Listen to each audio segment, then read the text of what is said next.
తెలంగాణ ప్రజలందరికీ నమస్కారం.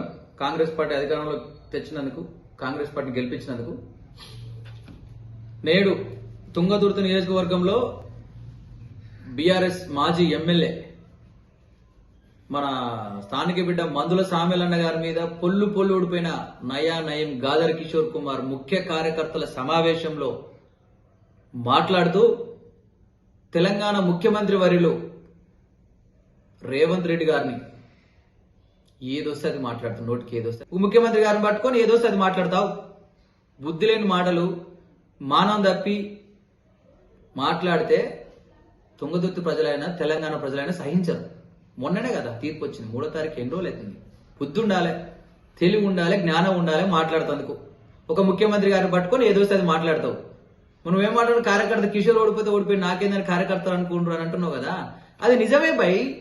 నువ్వు చేసే అక్రమ దందాలకు, నువ్వు చేసే అక్రమ సంపాదన కోసము, నువ్వు చేసే అక్రమ కేసులకు, నువ్వు చేసే దాడులకు, నీ వల్ల జరిగే అత్యాచారాలకు కార్యకర్తలు ఎందుకు బలైతారు బై?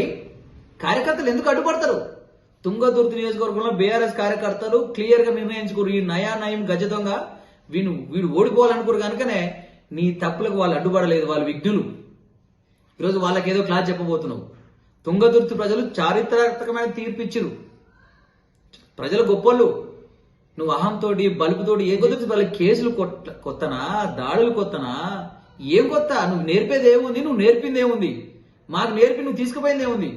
కర్రు కాల్చి బాధ పెడితే మంటను కూడా ఉనికి లేకుండా చేద్దాం. జాగ్రత్తగా మాట్లాడాలి. మా ముఖ్యమంత్రి గారి గురించి మాట్లాడేటప్పుడు రేవంత్ రెడ్డి గారు జోలికి వస్తే నాలుక చీరుస్తాం. రాజ్యాంగబద్ధంగానే నాలుక చీరుస్తామంటే నీలా కరవతం కాదురా భయ్. నువ్వు మాట్లాడితే ప్రజలను రెచ్చగొట్టుడు అవుతుంది, ప్రజాస్వామ్యం దెబ్బతింటుందని కోర్టు నుంచి ఆర్డర్ తెచ్చి నీకు మాట్లాడకుండా చేస్తాం. అది మేము రాజకీయంగా చేస్తాం, తెలివితోటి చేస్తాం, రాజ్యాంగబద్ధంగా. నీలక దాడులు చేయం. ఇంకో మాట మాట్లాడుతున్నావు కిషోర్ కుమార్. 10 నెలల ఉప ఎన్నికలు వస్తాయంటే మరి ఏం చంపుతావా? ఎమ్మెల్యే గారిని, మందుల సామెల గారిని చంపుతావా? ఉన్నా రౌడీలు ఇంకా ఉన్నారా మీ దగ్గర? పోలీసులు రౌడీలు ఇంకా నీ దగ్గర ఉన్నా అనుకుంటున్నావా? ముఖ్యమంత్రి గారిని, రేవంత్ రెడ్డి గారిని నోటికి ఏదొస్తే అది మాట్లాడితే నీ దొరికిన కాడ ఏది దొరికితే లీగల్ నేను మూసిపడతాను. నువ్వేమీ అనుకుంటున్నావు కానీ నీ దొంగ నోట్ల కేసు మళ్ళీ లేపుతాం చూడు. నువ్వు అధికారాన్ని అడ్డం పెట్టుకొని దాని రోజులు అట్లా పెట్టుకున్నావు కానీ ఖచ్చితంగా ఆ కేసును లేపుతాము, నిన్ను లోపడేస్తాము. తుంగతుర్తి ప్రజలు ఎట్లయితే స్వేచ్ఛ కోరుకురో, కాంగ్రెస్ కార్యకర్తలు కావచ్చు, తెలంగాణ ప్రజలు కావచ్చు, మీరు ఒక ప్రజాప్రతినిధిగా, మాజీ ఎమ్మెల్యే అనుభవం ఉన్న వ్యక్తిగా గౌరవంగా మాట్లాడండి. మీ విమర్శ మేము నేర్చుకోవాలి. మీ విమర్శ భవిష్యత్ పునాదులకు మూలమై ఉండాలి. అంతే తప్ప నోటికి ఏదొస్తే అది మాట్లాడి నేను మాట్లాడితేనే గొప్పనైతా, నేను కొట్లాడితేనే గొప్పనైతా అనుకుంటే ఇగరం తప్పి కొట్లాడినా, ఇగరం తప్పి మాట్లాడినా పొల్లు అవుతామని చెప్పి తుంగతుర్తి ప్రజలు తీర్పిచ్చిరు. తెలంగాణ ప్రజలు కూడా బీఆర్ఎస్ ను పొల్లు చేసిరు. ఎందుకు మిడిచిపడుతున్నావు? ఇంకా బలుపు తగ్గలేదా? తగ్గించుకో కిషోర్ అన్న, తగ్గించుకో. నువ్వు పేద వర్గాల బిడ్డవు.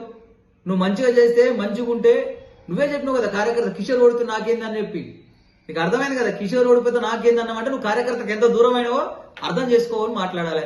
జ్ఞానం లేకుండా ఎందుకు మాట్లాడతావు? మానవ ఉన్న మనుషులకి ప్రవర్తించు. గాదర్ కిషోర్ కుమార్ బాధలో ఉండు గనక, ఓటమి బాధలో ఉన్నాడు, ఇబ్బందులు ఉన్నాడు గనక, పేద వర్గాల బిడ్డ గనక, 10 సంవత్సరాలు తుంగతుర్తి సేవ చేసిన కనుక ఇది ఒక చిన్న స్వీట్ వార్నింగ్ మేము చెప్తున్నాం, ఆలోచిస్తున్నాం. తేడా వస్తే ఈసారి రాజ్యాంగబద్ధంగా నువ్వు ఏడున్నాడ మాట్లాడొద్దని చెప్పి అవసరం అనుకుంటే నీ మీద తడిబారు విధించైనా కూడా మేము కోర్టు ద్వారా నేను అవసరం అనుకుంటే నియోజకవర్గం లేకుండా చేయడానికి మేము రాజ్యాంగబద్ధంగా సిద్ధంగా ఉన్నాం. తస్మత్ జాగ్రత్త గాదర్ కిషోర్ కుమార్.